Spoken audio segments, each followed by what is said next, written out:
Hello नमस्कार students, मैं Ravindra Singh UPSC coach अपने यूट्यूब चैनल रविन एकेडमी में आप सभी का बहुत बहुत स्वागत करता हूँ। स्टूडेंट्स, हम लोग पढ़ रहे थे आर ओ 2023 के लिए मॉडर्न हिस्ट्री, और अभी तक उन्हें मॉडर्न हिस्ट्री के 6-7 लेक्चर पढ़ा दिए हैं। जिन स्टूडेंट्स ने उनको ना देखा हो वो हमारे चैनल पर जाएंगे और आर ओ स्पेशल प्लेलिस्ट बनी हुई है, उसमें जाकर वो सारे वीडियो देख सकते हैं।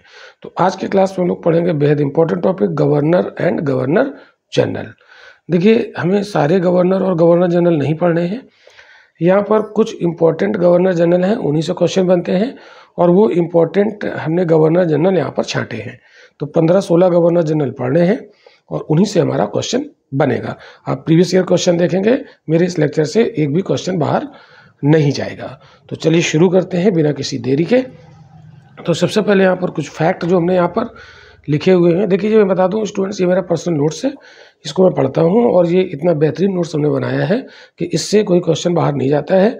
अगर आपको इसका PDF चाहिए वो मिल जाएगा, लेकिन इस नोट्स में हम आपको वही मेन चीज़ें पढ़ाएंगे जो आर ओ के लिए इम्पोर्टेंट है। चलिए, तो यहाँ पर देखते हैं। बंगाल में सबसे पहले गवर्नर नियुक्त किया गया था रॉबर्ट क्लाइव को। तो ये बंगाल का प्रथम गवर्नर था रॉबर्ट क्लाइव, और बंगाल का अंतिम गवर्नर वारेन हेस्टिंग्स। देखिए स्टूडेंट्स, ये शब्दों पर ध्यान दीजिएगा। अभी हम शब्द यूज कर रहे हैं बंगाल, तो बंगाल का प्रथम गवर्नर रॉबर्ट क्लाइव, बंगाल का अंतिम गवर्नर वारेन हेस्टिंग्स, और फिर बंगाल का ये प्रथम गवर्नर जनरल भी वारेन हेस्टिंग्स बनता है। दोनों आंसर होंगे। मामला क्या है, देखिए 1773 का एक्ट आया था, रेगुलेटिंग एक्ट, और उसमें ये प्रावधान किया गया था कि बंगाल के गवर्नर को बंगाल का गवर्नर जनरल बनाया जाए। तो बंगाल का गवर्नर उसमें था वारेन हेस्टिंग्स, और उसी को बंगाल का गवर्नर जनरल बना दिया गया। तो ये बंगाल का प्रथम गवर्नर जनरल हो गया। ठीक है, अब बंगाल का अंतिम गवर्नर जनरल की बात कर लेते हैं। तो ये है लॉर्ड विलियम बेंटिक। ये अंतिम क्यों है, आइए समझते हैं। 1833 का अधिनियम आया था जिसमें कहा गया बंगाल के गवर्नर जनरल को भारत का गवर्नर जनरल बनाया जाए। तो उस समय लॉर्ड विलियम बेंटिक थे वहाँ के गवर्नर जनरल बंगाल के, तो इनको भारत का गवर्नर जनरल बना दिया गया, बंगाल की जगह पे भारत का। ठीक है, तो इसका कार्यभार ज़्यादा बढ़ गया होगा, तो ये भारत का प्रथम गवर्नर जनरल हो गया और बंगाल का अंतिम गवर्नर जनरल हो गया। दोनों के आंसर एक ही होंगे। फिर भारत का प्रथम वायसराय, ये भी क्वेश्चन बहुत पूछा था, लॉर्ड कैनिंग। ये गवर्नर जनरल से वायसराय कैसे बन गया? तो 1857 का विद्रोह हुआ, उसके बाद फिर 1858 का एक अधिनियम आया। उस अधिनियम में कहा गया कि जो भारत का गवर्नर जनरल है अब उसको वायसराय कहा जाएगा। तो 1857 के विद्रोह के समय गवर्नर जनरल लॉर्ड कैनिंग थे, और फिर उनको ही भारत का प्रथम वायसराय बना दिया गया। तो भारत का प्रथम governor general Lord William Bentinck और भारत का प्रथम वायसराय लॉर्ड कैनिंग। ठीक है, तो क्वेश्चन आता है कि जब 1857 का विद्रोह हुआ था उस समय बंगाल का यानी भारत का गवर्नर जनरल कौन था? लॉर्ड कैनिंग, और फिर इन्हीं को भारत का प्रथम वायसराय बना दिया गया। कितनी बातें क्लियर। फिर आते हैं स्वतंत्र भारत का प्रथम और अंतिम अंग्रेज गवर्नर जनरल। देखिए, जिस समय स्वतंत्रता अधिनियम आया था उसी समय लॉर्ड माउंटबेटन गवर्नर जनरल थे। फिर भारत आज़ाद हो गया, तो आज़ादी के बाद भी वही बने, तो स्वतंत्र भारत के प्रथम लॉर्ड माउंटबेटन हो जाएंगे गवर्नर जनरल, और ये अंग्रेज थे और इनके बाद कोई अंग्रेज बना नहीं, तो ये अंतिम अंग्रेज गवर्नर जनरल हो जाएंगे स्वतंत्र भारत के। फिर इनके बाद बनाया गया किसको? सी राजगोपालाचारी को। तो स्वतंत्र भारत के ये अंतिम और प्रथम भारतीय गवर्नर जनरल दोनों। अंतिम क्यों है? क्योंकि इनके बाद गवर्नर जनरल का पद खत्म हो गया और राष्ट्रपति आ गए, तो ये अंतिम गवर्नर जनरल हो गए। और चूंकि ये पहले भारतीय थे तो आज़ाद भारत के ये प्रथम भारतीय गवर्नर जनरल, और वैसे भी पूरे भारत के इतिहास में ये प्रथम भारतीय गवर्नर जनरल भी हैं। क्यों? क्योंकि पहली बार मौका मिला है किसी भारतीय को गवर्नर जनरल बनाया गया।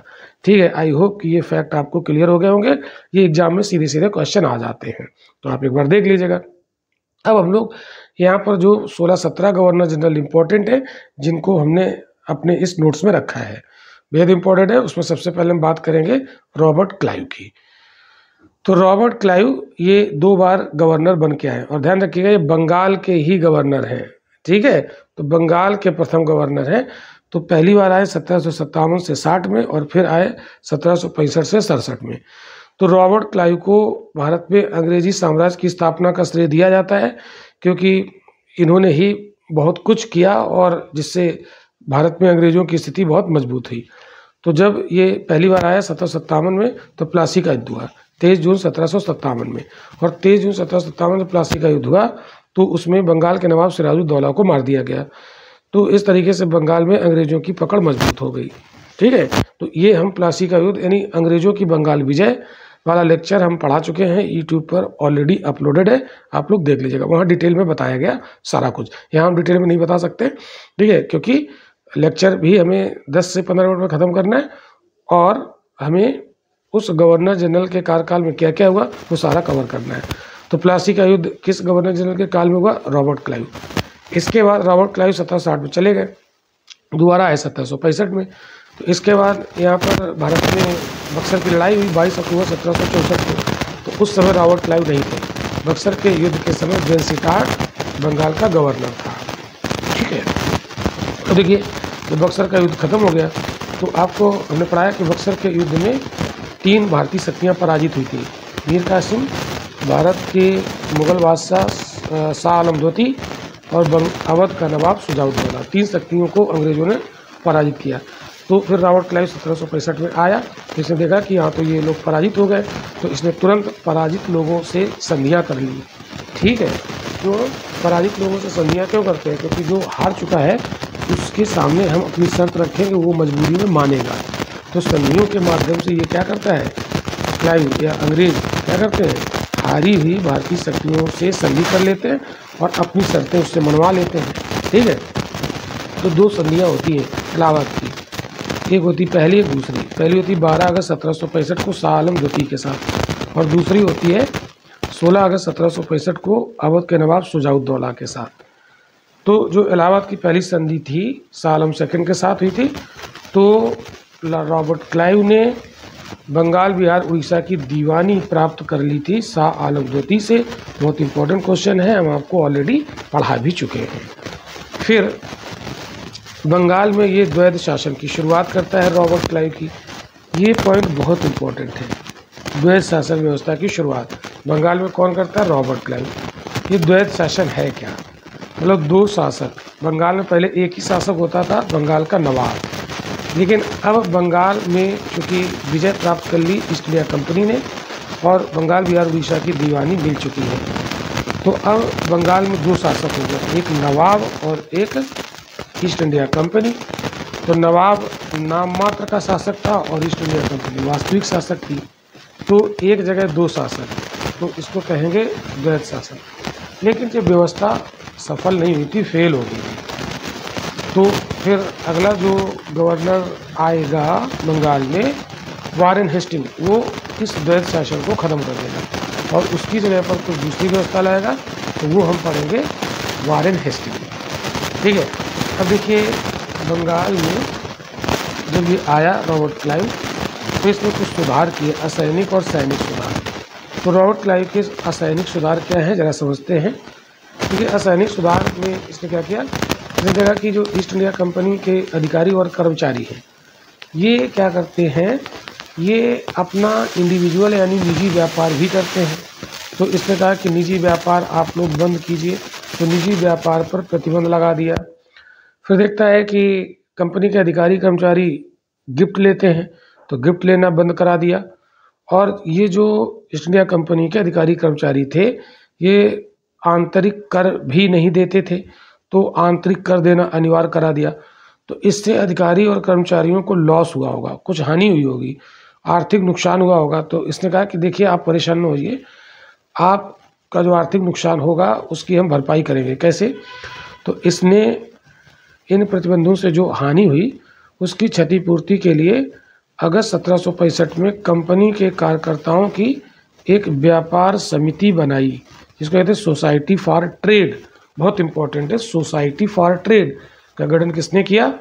तो किया रॉबर्ट क्लाइव ने। ये सोसाइटी फॉर ट्रेड क्या करती थी? ये व्यापार करती थी और उस व्यापार में जो लाभ होता था वो ईस्ट इंडिया कंपनी के अधिकारी और कर्मचारियों को उनके ओहदे के आधार पर, उनके पद के आधार पर उनको बांट देती थी। तो इस तरीके से ईस्ट इंडिया कंपनी के जो कार्यकर्ता थे उनको जो लॉस हुआ उसकी पूर्ति यहाँ से की गई।